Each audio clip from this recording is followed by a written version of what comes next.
Venezuela vive una crisis política sin precedentes desde que Juan Guaidó se proclamó presidente encargado del país el pasado 23 de enero al desconocer la legitimidad de la reelección de Nicolás Maduro.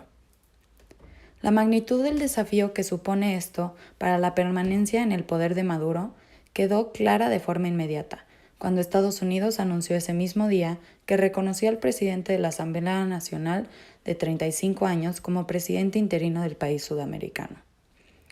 La crisis se agravó cuando el pasado lunes casi una veintena de países de la Unión Europea reconocieron a Guaidó, entre ellos España, Alemania y Francia. Lo mismo hicieron la mayoría de países latinoamericanos integrantes del Grupo de Lima, salvo México. El gobierno de Maduro considera que se trata de un golpe de Estado dirigido por Estados Unidos que pretende sacar del poder a quien es su legítimo ocupante. Reconocimiento internacional. En total, 19 países de la Unión Europea reconocieron a Juan Guaidó. España, Portugal, Alemania, Reino Unido, Dinamarca, Países Bajos, Francia, Hungría, Austria, Finlandia, Bélgica, Luxemburgo, la República Checa, Letonia, Lituania, Estonia, Polonia, Suecia y Croacia. El Parlamento Europeo había reconocido al presidente de la Asamblea Nacional el pasado 31 de enero e instado a la Unión Europea a hacer lo mismo. Estados Unidos fue uno de los primeros en reconocer a Juan Guaidó el 23 de enero, el mismo día en que se autoproclamó presidente interino, y pedir la salida de Maduro, advirtiéndose que todas las opciones estaban sobre la mesa si recorría a la fuerza. 11 de los 14 países del Grupo de Lima, un bloque de naciones americanas críticas de Nicolás Maduro, también dieron su respaldo a Juan Guaidó. Argentina, Brasil, Canadá, Chile, Colombia, Costa Rica, Guatemala, Honduras, Panamá, Paraguay y Perú. La lista incluye además a Australia, Israel y Ecuador. Los países que consideran que Nicolás Maduro sigue siendo el presidente legítimo son Rusia, China, Turquía, Cuba, Bolivia y Nicaragua se mantuvieron leales a Nicolás Maduro. Por su parte, los que llaman al diálogo a las elecciones son Italia, Grecia, México y Uruguay, y la ONU.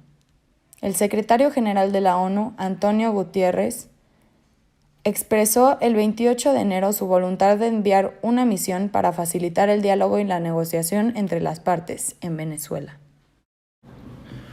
Vamos a hablar de las características de los líderes. Vamos a empezar por Nicolás Maduro. Los altos mandos de las Fuerzas Armadas de Venezuela no han mostrado signos de abandonar el lado de Maduro.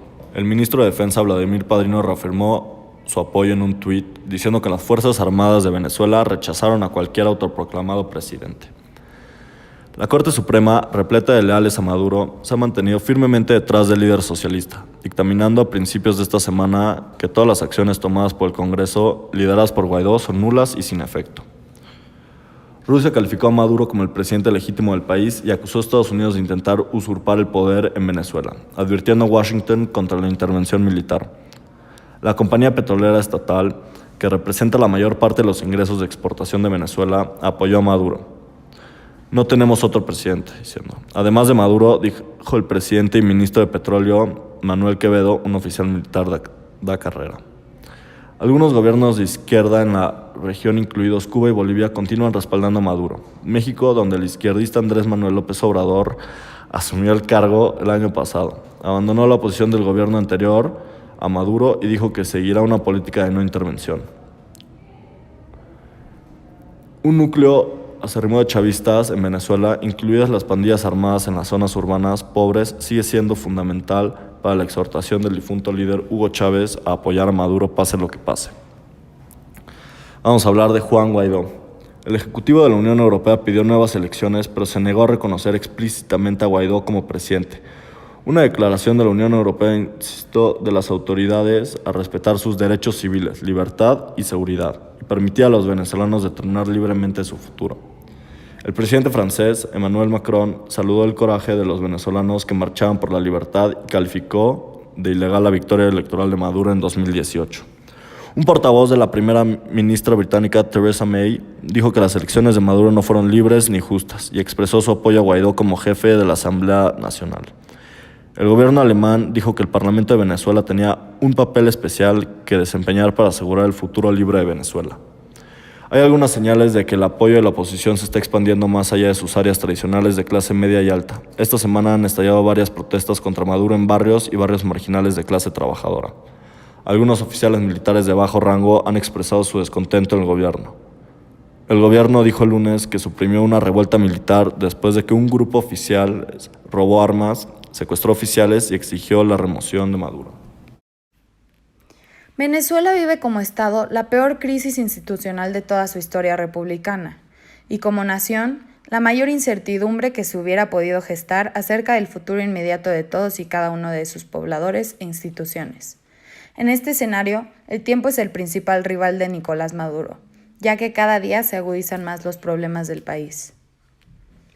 En conclusión, aunque a nuestro parecer la mejor opción es Guaidó como presidente, también se debe tomar en cuenta de qué manera deja de sufrir Venezuela y en verdad qué le conviene más al país.